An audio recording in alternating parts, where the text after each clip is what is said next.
A grieving CEO hears a janitor singing on the night shift, and the melody stirs something long buried.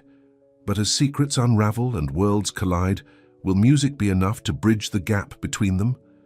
Before we get into the story, comment below where in the world you are watching from today. The night shift at the Westwood Tower in downtown Chicago was Elena Marine's escape from a world that had given her too many reasons to cry. At 24, her life hadn't turned out the way she'd planned. Instead of pursuing her dream of singing professionally, she pushed a cleaning cart through empty hallways 5 nights a week. Tonight was no different. Elena arrived at 10 p.m., changed into her blue uniform, and began her usual routine. Floor by floor, office by office, she cleaned as the city lights twinkled outside the tall glass windows. "Buenos dias, Mr. Plant," Elena whispered to the potted ficus in the reception area as she watered it. Talking to plants had become her way of fighting the loneliness of the night shift. As she cleaned, she began to hum softly, an old Spanish lullaby her mother used to sing. The melody felt like home, a home she hadn't seen since her father's unexpected heart attack 3 years ago. After his death, the family's restaurant had collapsed under debt, forcing Elena and her mother to leave their comfortable life in Florida and move to Chicago where her aunt lived. "What would you think of me now, Papa?" she whispered as she mopped the floor of a conference room. Her father had always been her biggest fan, recording every school performance, every local competition. By midnight, Elena reached the executive floor. This was usually her favorite part. The plush carpets, expensive art, and floor-to-ceiling windows made her feel like she was cleaning a luxury hotel rather than an office building. Plus, no one was ever here this late. She put in her earbuds and began to sing along softly to a soulful ballad. Her mop became her dance partner as she swayed across the floor. "You sing like the night feels." The voice startled her so badly she nearly knocked over her cleaning cart. Eleanor yanked out her earbuds and spun around. In one of the glass-walled offices, a man sat at a desk, watching her with tired eyes. Not just any man, Adrian West, the CEO. Everyone knew who Adrian West was. At 30, he'd built Westwood Technologies from nothing into one of Chicago's fastest-growing companies. His face was on business magazines and local newspapers. And here he was, catching her dancing with a mop. "I'm so sorry, sir," Elena stammered, her cheeks burning. "I didn't know anyone was here." He looked different from his magazine photos. His tie was loosened, his sleeves rolled up. There was something heavy in his expression, something sad. "Don't apologize," he said. "It was nice. What song was that?" Elena hesitated. Was this some kind of test? Would she get fired for being unprofessional? "Just something my mother used to sing," she replied, already backing away. "I'll clean the other floors and come back later." Adrian stood up. "No, please, I didn't mean to interrupt your work." He ran a hand through his dark hair. "I should be the one apologizing for startling you." Eleanor nodded awkwardly and wheeled her cart to the elevator, her heart pounding. As the doors closed, she leaned against the wall and closed her eyes. Just her luck to get caught singing by the company's owner. The next night, Elena deliberately left the executive floor for last, hoping Adrian West wouldn't be there. But as she stepped off the elevator at 1 a.m., she saw the light in his office was still on. She worked quietly, keeping her earbuds out. When she passed his office, she noticed he was staring at his laptop, not typing, just staring. "You can sing if you want to," he said without looking up. "I don't mind." Elena pretended not to hear, quickly finishing the trash collection before moving to the next area. The third night, Adrian was in the break room when she arrived to clean it. "I can come back later," she said, turning to leave. "Wait," he called. "Elena, right? That's what your badge says." She nodded, surprised he'd noticed. "I'm Adrian." "I know who you are, Mr. West." He smiled slightly.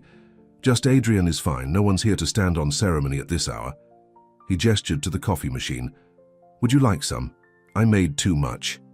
Elena hesitated. This seemed inappropriate, but he was the boss, and he just looked so lonely. "Thank you," she said, finally accepting the cup he offered. "So," he said as she sipped the expensive coffee, "how long have you been working here?" 6 months, she replied. "Night shift only." "And you sing while you work every night?" Eleanor looked down at her cup. Usually, it helps pass the time. Who taught you to sing like that? The question made her tense. No one, it's just something I do. Adrian seemed to sense her discomfort. Well, you have a beautiful voice, much better than the silence in this place. They stood awkwardly for a moment, before Elena excused herself to continue working, but something had shifted. The wall between them, boss and janitor, had at least a small crack in it. Over the next few weeks, Adrian was there every night, always working late. Their interactions became a strange routine. Brief conversations while she cleaned his floor, sometimes another cup of shared coffee. She learned he took it black. He learned she preferred it with lots of cream. One night she found him sitting on the floor of his office, surrounded by papers. "Are you okay?" she asked from the doorway. He looked up, his eyes red-rimmed. "Just work, nothing important." But Elena could tell it wasn't work. The papers looked like legal documents, not company reports. That night, she sang a little louder as she cleaned nearby, a gentle lullaby her mother used to sing when Elena was upset. From the corner of her eye, she saw Adrian close his eyes and lean his head back against the wall. The next night, he wasn't there. Elena felt a strange disappointment as she cleaned the empty executive floor. She'd gotten used to his presence, the quiet acknowledgement between two people awake while the rest of the world slept. When Adrian returned the following night, something was different. He seemed even more exhausted, more broken. He called out to her as she passed his office. "Elena, would you mind coming in for a minute?" She stepped cautiously into his office. It felt strange to be invited into this space, like crossing an invisible boundary. "I have something to ask you," he said, looking nervous. "It's going to sound strange." Elena waited, suddenly anxious. "My niece, my sister's daughter, she's turning 7 next week. We're having a small party at my house." He paused, running a hand through his hair. "The thing is, she hasn't been talking much. Not since my sister's accident 4 months ago." Adrian's voice caught, and Elena suddenly understood his late nights, his exhaustion. "I'm so sorry," she said softly. "Thank you." He took a deep breath. "Lily, that's my niece. She used to love music, and when I heard you singing that lullaby the other night, it reminded me of how my sister used to sing to her." He looked directly at Elena. "Would you consider coming to her birthday party, just to sing one song? I'd pay you, of course." Elena stared at him in disbelief.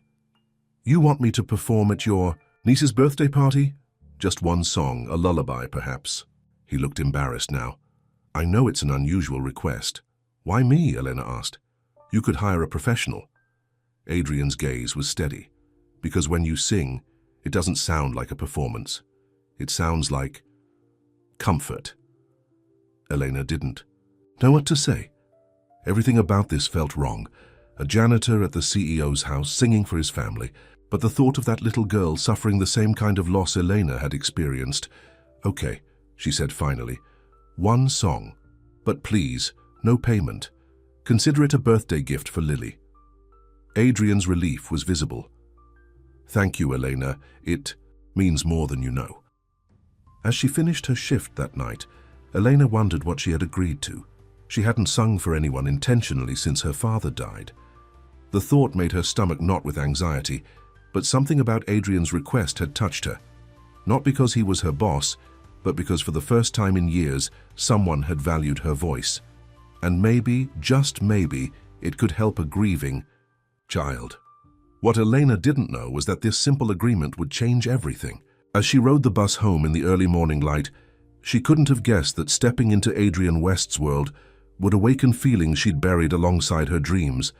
And Adrian, sitting alone in his empty office, couldn't have known that. The woman who cleaned his building would soon clean away the cobwebs that grief had spun around his heart. The unlikely connection between them, CEO and janitor, two broken people finding each other in the quiet hours after midnight, was about to grow into something neither of them expected. Something that would challenge them both to face their pasts and perhaps sing a new song for their futures. Adrian's house was nothing like Elena had imagined. She'd expected a modern mansion, all glass and steel like the Westwood Tower. Instead, it was a warm brick home in a quiet neighborhood with a small front yard where colorful balloons bobbed in the autumn breeze. Elena checked the address again. doubting herself. She'd spent all morning getting ready, changing outfits 3 times, before settling on a simple blue dress that her mother insisted brought out her eyes. Now standing on the sidewalk with a small wrapped gift for Lily, she felt completely out of place. "You came," Adrian's voice startled her. He stood in the doorway, wearing jeans and a casual sweater instead of his usual suit. He looked younger somehow, more approachable. "I said I would," Elena replied, clutching her purse nervously. Adrian's smile was genuine as he led her inside. "Thank you, really." The house was modest but beautiful, with comfortable furniture and family photos on the walls. A small gathering of people mingled in the living room. Mostly women Elena guessed were friends of Adrian's late sister. "Everyone, this is Elena," Adrian announced. "She works at my company and has kindly agreed to sing for Lily today." Elena noticed how he avoided mentioning her position, a small kindness she hadn't expected. "Where is the birthday girl?" she asked, trying to sound casual despite her nerves. Adrian's expression softened. "Lily's still getting ready with Rosa, our housekeeper. She's been having a hard morning." He led Elena to a quiet corner and lowered his voice. "I should warn you, she might not react much. Since my sister's accident, Lily barely speaks. The doctors say it's her way of processing the trauma." Elena nodded, thinking of her own silent months after her father's death. "I understand more than you know," she said softly. Before Adrian could ask what she meant, a plump older woman appeared with a small girl hiding behind her skirts. "Here's our princess," the woman said warmly. "Miss Lily, everyone's waiting for you." The little girl peeked out. She had blonde curls and her uncle's green eyes, currently wide with apprehension at the room full of adults. Adrian knelt down. "Hey there, Bug. Happy birthday."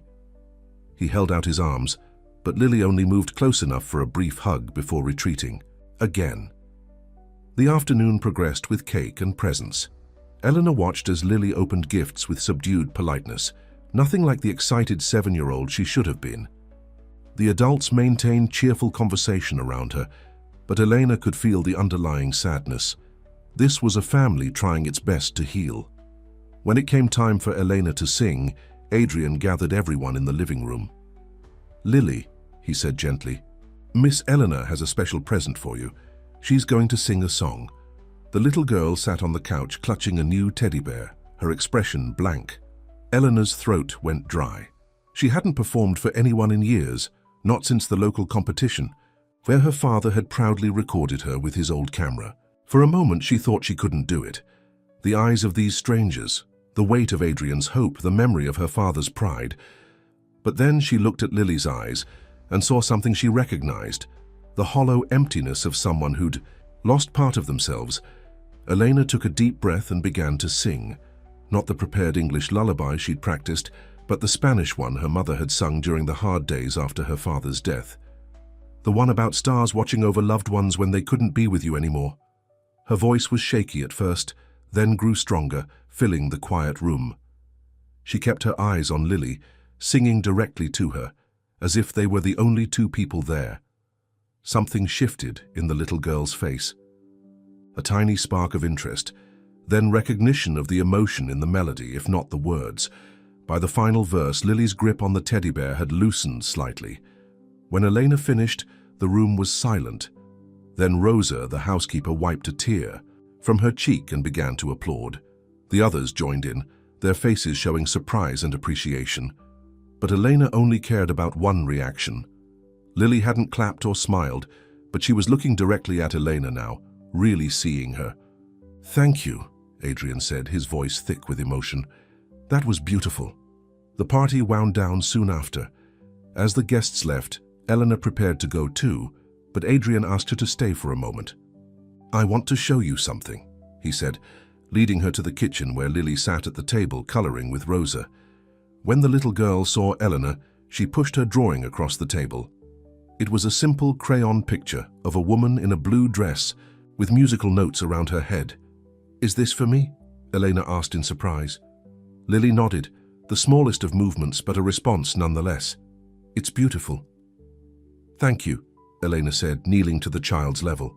"Do you like music, Lily?" Another tiny nod. "Me too," Elena smiled. "I always have. Later, as Adrian walked her to the door, he seemed reluctant to see her go. "I don't know how to thank you," he said. "That's the most engaged she's been with." "Anyone since—" he trailed off. "You don't need to thank me," Elena replied. "I'm glad I could help." Adrian hesitated. "Would you consider— I mean, if you're willing, maybe you could come again sometime, just to sing for her.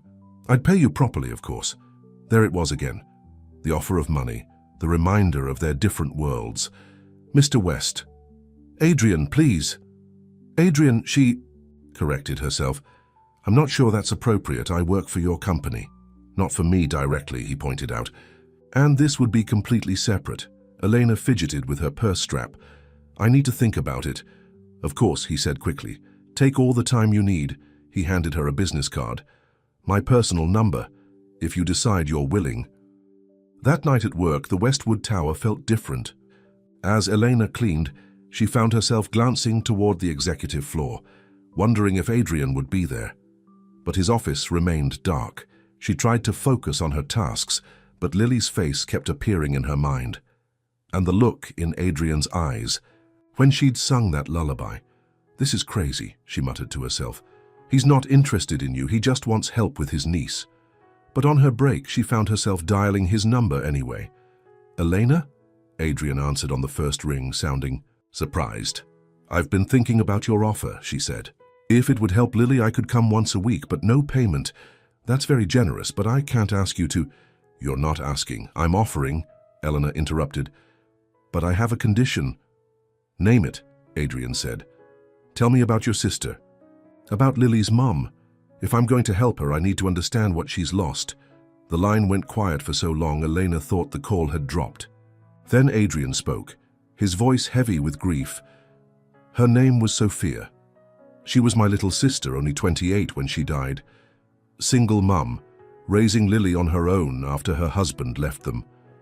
He took a shaky breath. 4 months ago, she was driving Lily home from school when a truck ran a red light. Hit the driver's side. Sophia died instantly. Lily was physically unharmed but hasn't been the same since. "I'm so sorry," Elena whispered, tears forming in her eyes. "The courts gave me custody," Adrian continued. "I'd never raised a child. Never. Even thought about it. Suddenly I was responsible for this little person who'd lost everything and wouldn't speak." Elena thought of her own father's sudden death. "I know what it's like to lose a parent unexpectedly," she said softly. "My dad died 3 years ago. Heart attack." "I didn't know," Adrian said gently. "I'm sorry, Elena." "We lost everything after. He died. Our family restaurant, our house. My mom and I had to move here to live with my aunt. She hadn't meant to share so much, but somehow it felt right. That's why I understand Lily, and why I'll help if I can." They agreed that Elena would come the following Saturday. But as she hung up, she couldn't help wondering if she was making a mistake. Getting involved with her boss's personal life seemed risky, especially when she was already feeling drawn to him in ways she shouldn't be. Over the next few weeks, Eleanor's life fell into a new pattern. 5 nights at the Westwood Tower, cleaning floors and occasionally seeing Adrian working late. And Saturday afternoons at his house, singing to Lily, the little girl began to show small signs of improvement. She still rarely spoke, but she would hum along sometimes and her drawings grew more detailed. She even started to greet Elena with shy hugs. Adrian changed too. He seemed less burdened, smiling more easily. After Elena's sessions with Lily, he and Elena would often sit in the kitchen, drinking coffee and talking while Rosa prepared dinner. Elena learned that Adrian had built his company from a small tech startup, working 18-hour days until it succeeded. He'd been so focused on his career that his relationship with Sophia had suffered. "I missed so many birthdays, holidays," he confessed one evening. "I thought there would always be more time." In turn, Eleanor told him about her own dreams, how she'd once hoped to study music, even won a few local competitions. "My father was so proud," she said. "He used to say I had a voice that could heal broken hearts." "He was right," Adrian said, his eyes warm as they met hers. It was in these quiet moments that Elena felt most confused. Adrian was kind, attentive, genuinely interested in her life. Sometimes she caught him watching her with an expression that made her heart race. But then she would remember. He was her boss, a wealthy CEO, and she was the night janitor who hadn't even finished college. One Saturday, after Lily had fallen asleep listening to Eleanor sing, Adrian walked her out to her car as usual. But instead of their normal goodbye, he hesitated. "Elena, I need to ask you something," he said, looking nervous. "Would you consider having dinner with me? Not here, not with Lily, just you and me." She stared at him in surprise. "You mean, like a date?" "Yes, exactly like a date," he admitted, a slight flush on his cheeks. "Adrian, I don't think that's a good idea. Because of work? I understand if you're concerned, but..." "It's not just that," Elena interrupted. "We're from different worlds. You run a company, I clean it." Adrian stepped closer.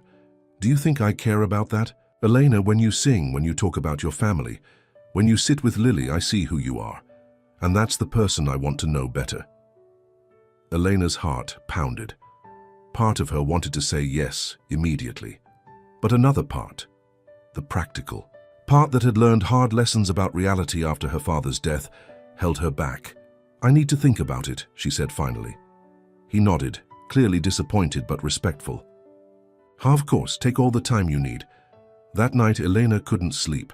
Her mother noticed her distraction during their Sunday family dinner. "What's troubling you, mija?" she asked as they washed dishes together. Elena sighed. "Mama, if someone from a completely different life was interested in you, someone with money, education, everything we lost, would you trust it?" Her mother's hands stilled in the soapy water. "Is this about the man whose niece you sing for?"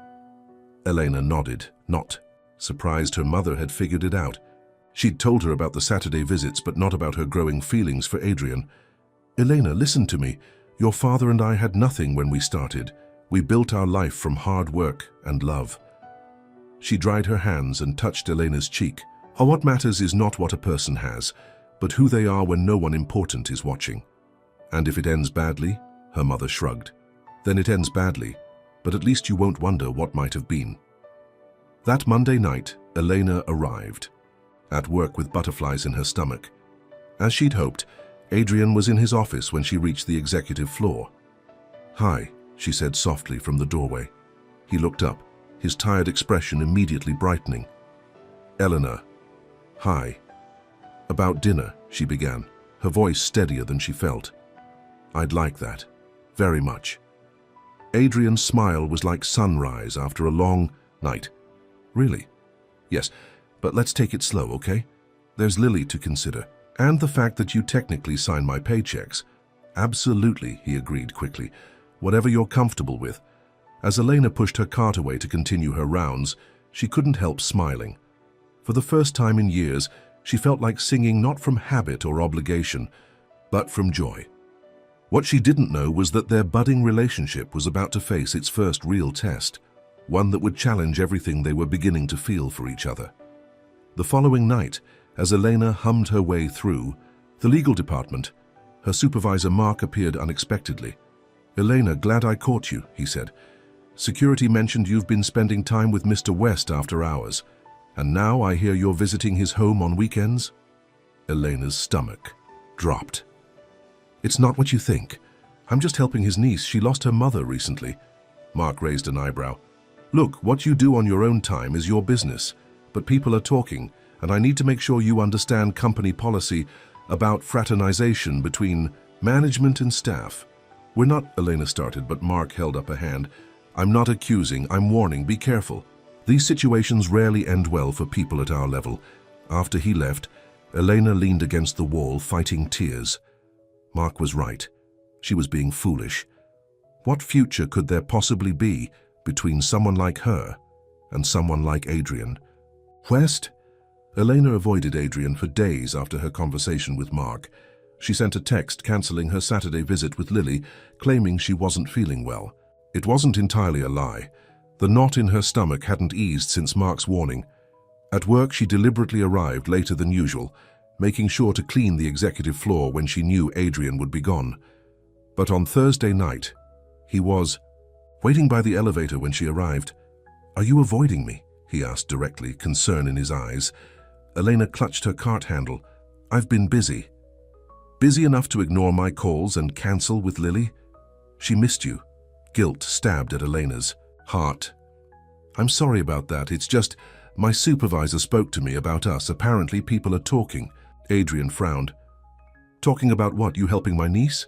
About me spending time with you both here and at your house. Elena glanced around nervously. About what that might mean. And what does it mean, Elena? Adrian's voice softened as he stepped closer. I don't know, she admitted, but I do know you're the CEO and I clean floors. People are always going to see that first. Adrian ran a hand through his hair in frustration. I don't care what people think. That's because you can afford not to care, Elena replied. I need this job. No one's threatening your job, and if anyone did, they'd answer to me. That's exactly the problem. Elena's voice rose. I don't want to be someone you have to protect or defend. I don't want special treatment because the boss likes me. The words hung between them. Adrian looked like she'd slapped him. Is that what you think this is? That I'm some kind of workplace predator taking advantage of you? No, Elena said quickly, but others might see it that way. Adrian was quiet for a long moment. I need to tell you something. A week ago I asked the head of security about you. Elena stared at him in disbelief. You what?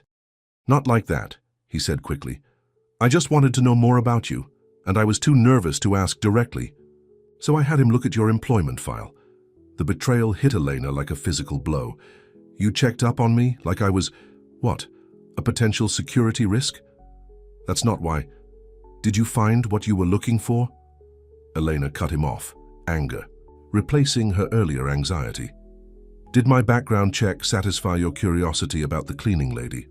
Adrian's face filled with regret. Elena, I'm sorry. It was a mistake. Yes, it was, she agreed, her voice cold. And so was thinking this, whatever this is could work. She pushed her cart past him, blinking back tears. Adrian called after her, but she kept going. For the rest of her shift, she cleaned mechanically, fighting the ache in her chest. She had been foolish to think someone like Adrian could see her as an equal. In his world, people like her were to be investigated, not trusted. The next morning, Eleanor arrived home to find a bouquet of sunflowers. Outside her apartment door with a note, I was wrong. I'm sorry, please call me Adrian. Her mother raised an eyebrow when she saw the flowers. Very expensive apology, what did he do? Elena told her everything as they prepared breakfast together. Her mother listened silently, then said, You're right to be angry.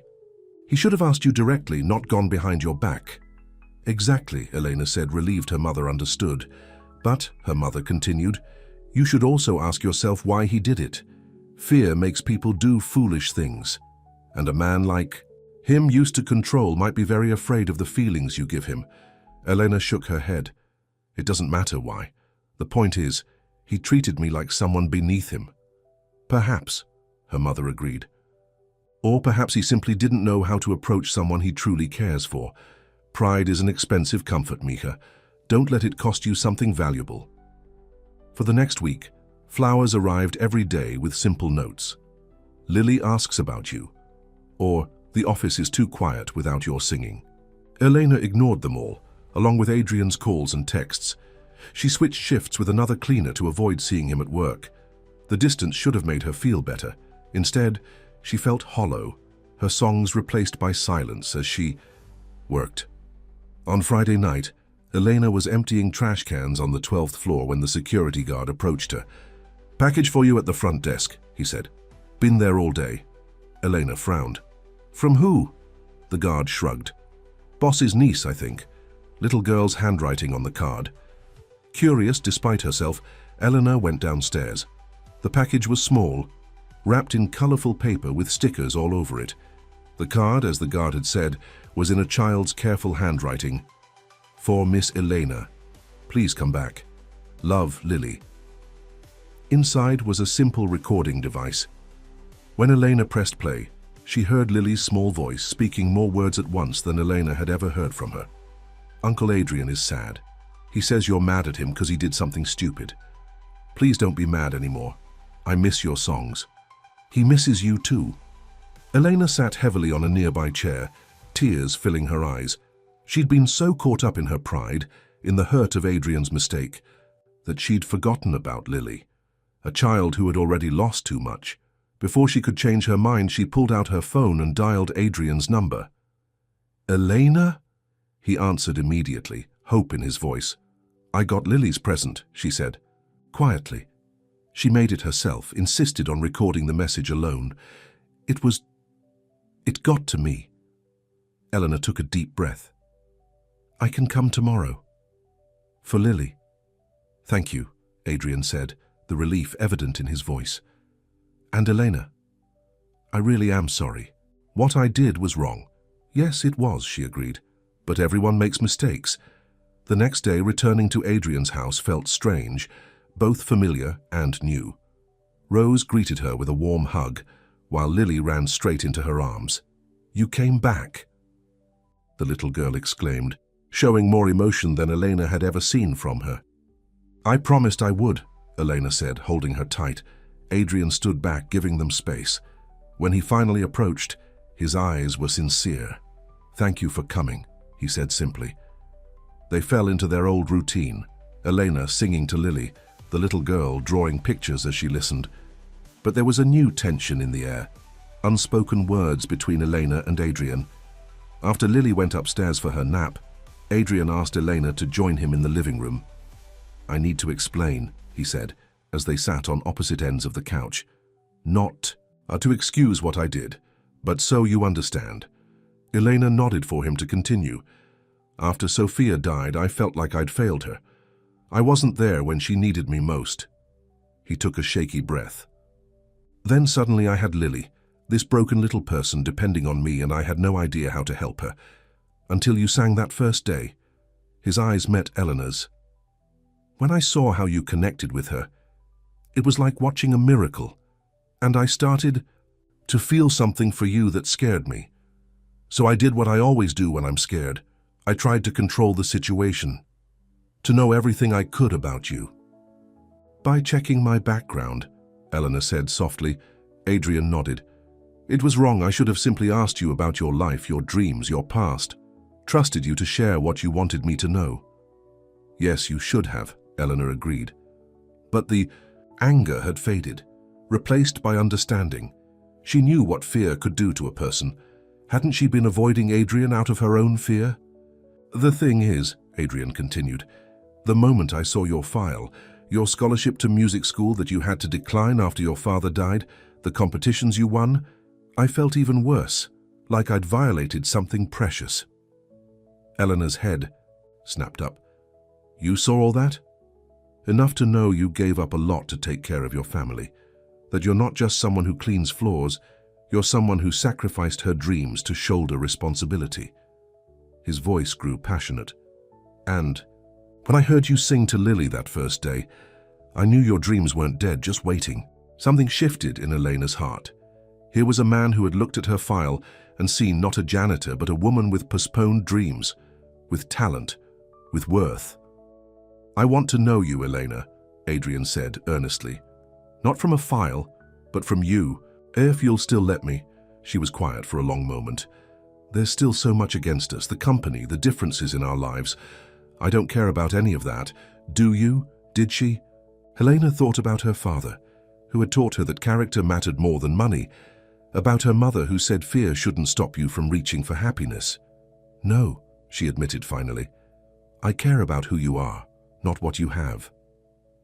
Adrian moved closer, taking her hand. "Then let's start again. No background checks, no hiding from gossip. Just us seeing where this goes." For the first time in weeks, Elena felt the weight lift from her shoulders. "I'd like that." Their moment was interrupted by Lily, who appeared in the doorway, clutching her teddy bear. "Are you and Uncle Adrian friends again?" she asked in her small voice. Elena smiled. "Yes, honey, we are." Lily nodded seriously. "Good. Will you sing the star song now, the one about people watching over us?" "Of course," Eleanor said, making room for Lily between her and Adrian on the couch. As she began to sing, Adrian's hand found hers again, his fingers intertwining with hers, and Elena realized that while her words were for Lily, her heart was singing for him too. The next few weeks were the happiest Elena had known since her father died. She kept her job at Westwood Tower, but switched to day shifts so she could spend evenings with Adrian and Lily. Sometimes they had dinner at his house.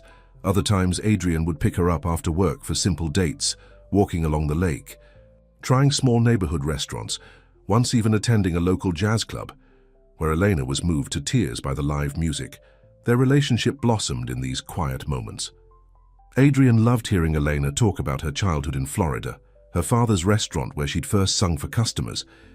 Elena discovered Adrian's passion for restoring old cars, a hobby he'd neglected since Sophia's death. Best of all was watching Lily emerge from her shell. The little girl spoke more each day, especially around Elena.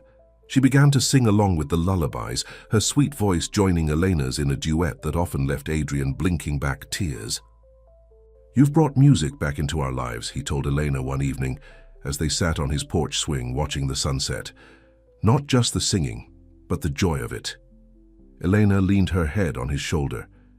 "You've given me something too, a reason to believe in dreams again." It wasn't perfect.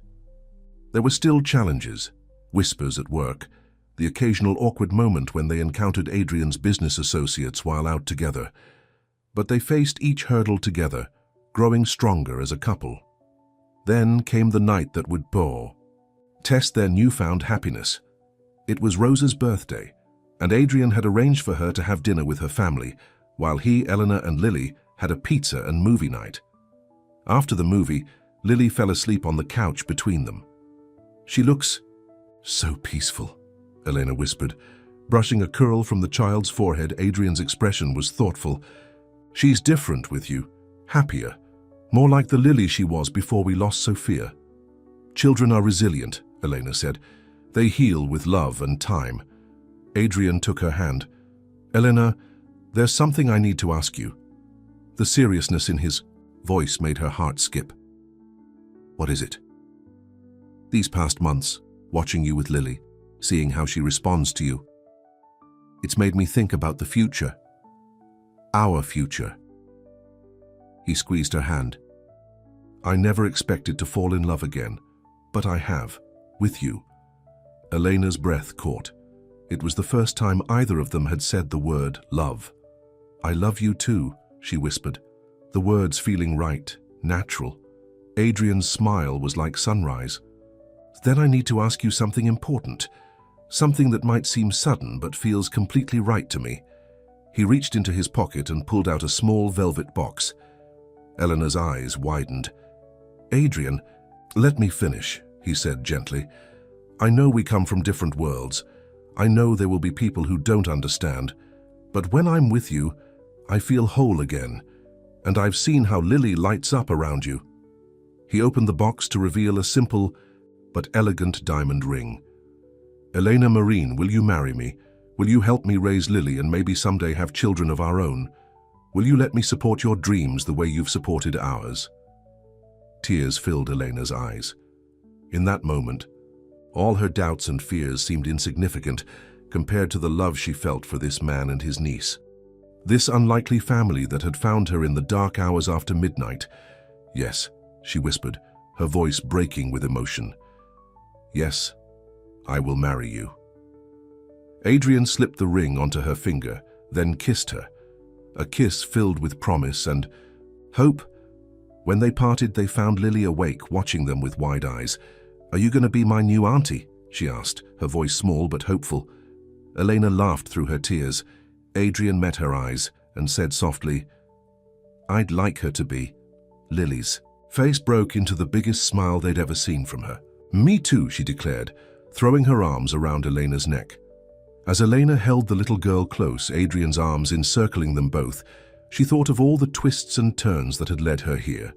The loss of her father, the night shifts at Westwood Tower, the Spanish lullabies that had drawn Adrian to her voice. Life had taken away her old dreams only to give her new ones, better ones. Dreams filled with love and music and family, a future brighter than any she could have imagined when she'd pushed her cleaning cart through silent hallways, singing to keep the loneliness at bay. Now her songs would have an audience, not the crowds she'd once imagined, but the two people who mattered most, the unlikely family she'd found after midnight. Word traveled fast about Adrian West's engagement to Elena Marin. By Monday morning, the entire Westwood Tower buzzed with the key news. Some employees were genuinely happy for them, but others exchanged knowing looks and whispered comments as Elena walked by. The night janitor and the CEO, it was like something from a soap opera. Mark, Elena's supervisor, called her into his office first thing. "So," he said, leaning back in his chair, "I hear congratulations are in order." Elena touched the ring on her finger nervously. "Thank you. You know this changes things, right? You can't keep working here as a cleaner once you're Mrs. West." "Why not?" Elena challenged, surprising herself with her boldness. "I'm good at my job." Mark sighed. "Elena, be realistic. The wife of the CEO can't be cleaning toilets in the same building. It would be awkward for everyone, especially Adrian." Part of her wanted to argue, but she knew he had a point. Still, the thought of quitting made her uneasy. This job had been her lifeline after moving to Chicago, her security. "I need to think about it," she said finally. "Of course, take your time." Mark's expression softened. "For what it's worth, I'm happy for you. Not everyone finds a love story like yours." Elena nodded her thanks and left, deep in thought. Was she ready for the changes marriage to Adrian would bring? The shift from employee to boss's wife? From struggling to make rent to living in his beautiful home? When she arrived at Adrian's house that evening, these questions still weighed on her mind. Lily ran to greet her with excited hugs. The engagement had transformed the little girl, bringing out a joy they hadn't seen since before her mother's death. "I told all my friends at school that you're going to be my new aunt," Lily announced proudly over dinner. "Miss Johnson asked if we're having a big wedding." "Are we?" Adrian glanced at Elena. "We haven't had a chance to discuss details yet, Bug." "I want to be a flower girl," Lily declared, "with a pink dress." "That sounds perfect," Elena smiled, though her heart wasn't in it. Later, after Lily went to bed, Adrian found Elena on the back porch staring at the stars. "You're quiet tonight," he said, sitting beside her. "Second thoughts?" She turned to him, alarmed. "No, not about us. Never about us." "Then what is it?" His concern was genuine. His hand warm as it covered hers, Elena sighed. "Mark said I can't keep working at Westwood after we're married." "Ah," Adrian nodded. "I was going to talk to you about that." "So you agree with him?" She couldn't keep the hurt from her voice. Adrian chose his words carefully. "I think it would be complicated, but Elena, you don't need that job anymore. You could do anything you want now." "That's just it," she said softly. "I don't know what I want anymore. For so long it's been about survival, paying bills, helping my mother. I gave up my own dreams so long ago." Adrian lifted her chin gently. "Then maybe it's time to find them again." "What do you mean?" His eyes lit up with that passion she'd come to love. "You have an incredible voice, Elena. Your father was right about that. Maybe it's time you shared it with more than just Lily and me." "Adrian, I'm 24 with no degree and no formal training. It's too late to start a music career." "It's never too late," he insisted. "And who said anything about a career? I'm talking about pursuing something you love, without the pressure of making a living from it." He took both her hands in his. "What if you finished your music degree? Or took private lessons? Or even just joined a community choir, whatever would make you happy?" Elena felt a flicker of the old excitement she used to feel when thinking about music. "You'd support that?" "I'd support anything that lets me hear." "Oh, you sing more," he said with a smile. "Your voice is what brought us together, remember? I don't want you to ever silence it again." For the first time since their engagement, Elena felt truly at peace. Adrian wasn't asking her to become someone different. He was encouraging her to reclaim the person she'd once hoped to be. "I'll think about it," she promised, leaning in to kiss him. "Thank you for understanding." The following weeks passed in a whirlwind of wedding preparations and adjustments. Elena gave notice at Westwood Tower, a decision that felt both terrifying and liberating. Adrian suggested she move in before the wedding, but Elena was firm about waiting. Some traditional values from her upbringing wouldn't be compromised even for love. Instead, she used her newfound free time to reconnect with music. With Adrian's encouragement, she applied to complete her interrupted music degree at a local college. While waiting for the spring semester, she joined a community choir and began taking voice lessons. Her teacher, an older woman named Margaret, was blunt in her assessment. "You're rusty, but the natural talent is exceptional. With work, you could perform professionally." Eleanor shared this with Adrian after one of her lessons, her eyes bright with excitement. "She says I should audition for the Chicago Symphony Chorus next year." Adrian wrapped her in a hug, spinning her around their kitchen. "Of course you should. I told you your voice was special." Even Lily got involved in Elena's musical renaissance, begging to take piano lessons so they could play together. Watching the little girl practice simple scales, her small face screwed up in concentration, filled Elena's heart with love. "You've given her such a gift," Rosa remarked one day as they prepared dinner together. "Her mother loved music too, you know. She played violin." "I didn't know that," Elena said, suddenly understanding even more why her singing had first connected with Lily. "Sophia would be happy," Rosa continued, wiping a tear, "to see her daughter smiling again, to know her brother found someone to love." These words stayed with Elena, a blessing from the woman she would never meet, but whose absence had shaped both Adrian and Lily's lives, and ultimately led to her own happiness. Christmas approached, bringing with it the final preparations for their New Year's Eve wedding. Adrian had suggested the date.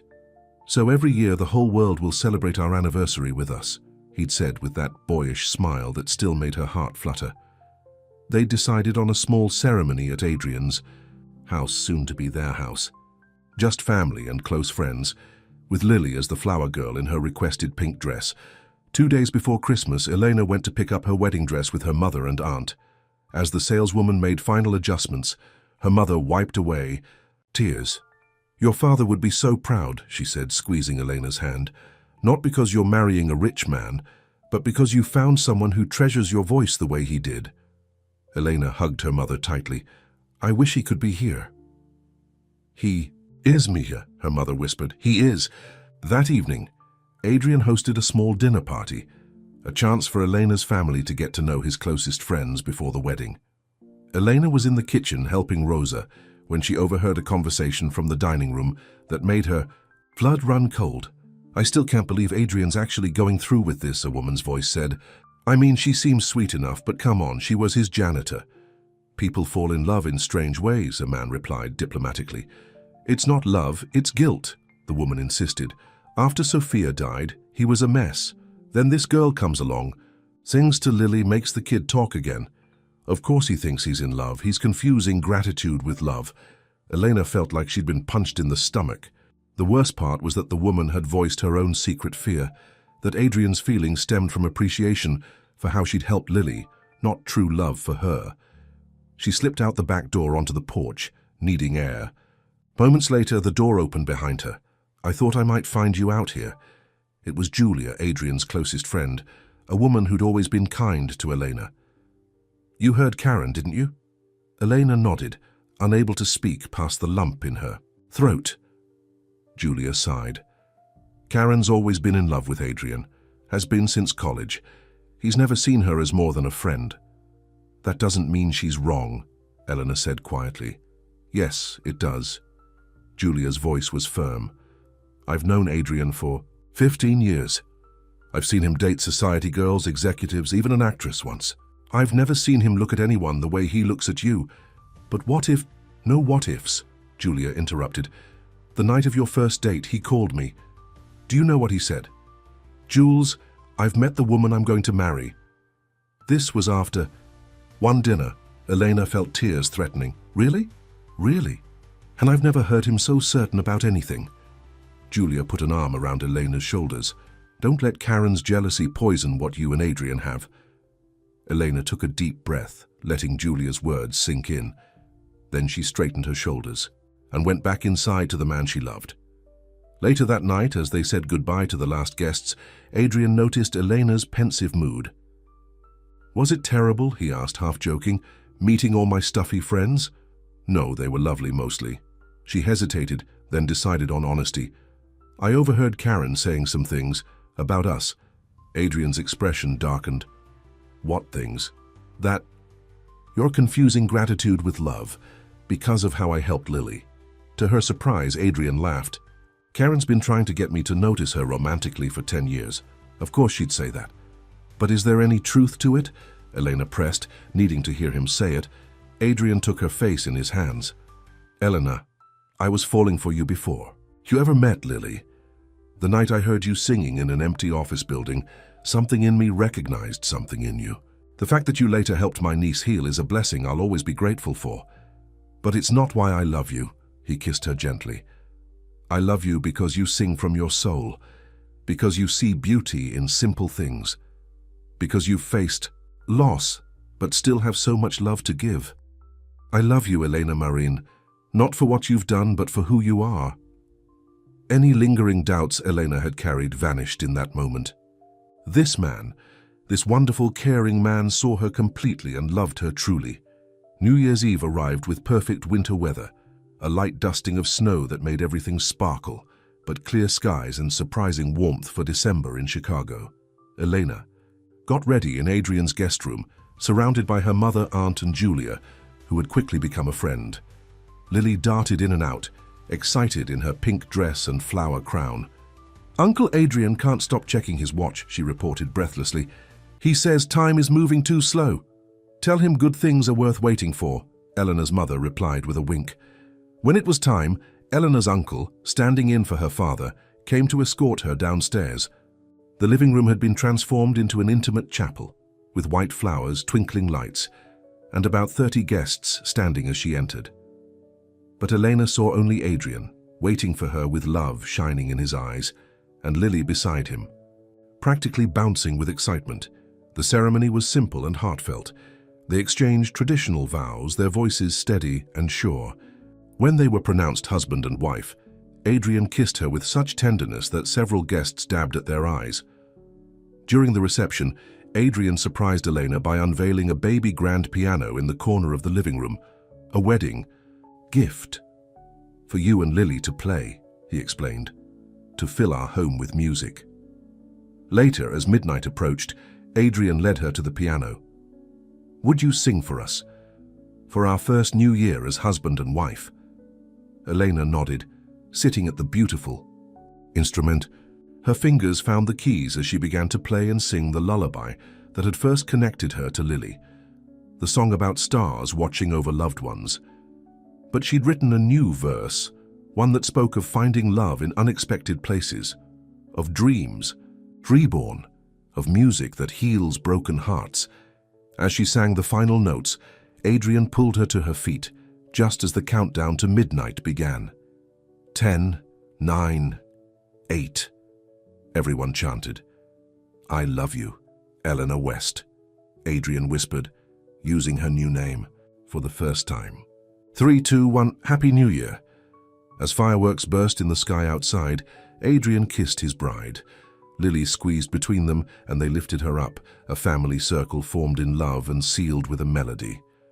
Later that night, after the guests had gone and Lily was asleep, Elena and Adrian stood on the porch watching the last of the fireworks fade from the sky. Happy? Adrian asked, his arms around her waist. More than I ever thought possible, she answered truthfully. You've changed. My life, you know, he said softly. You and your midnight songs. Eleanor leaned back against him, content in his embrace. And you've given me back my voice. As they stood there, husband and wife, the night wrapped around them like a melody, the beginning of a love song that had started with a chance encounter after midnight, when a janitor sang and a lonely CEO listened. Their story wasn't perfect. There would be challenges ahead, adjustments to make, a child to raise, dreams to pursue, but they would face them together, with love and music lighting their way. And somewhere, Elena thought, her father was watching, smiling to hear his daughter, singing again, not to keep loneliness at bay, but to celebrate the fullness of her heart. The end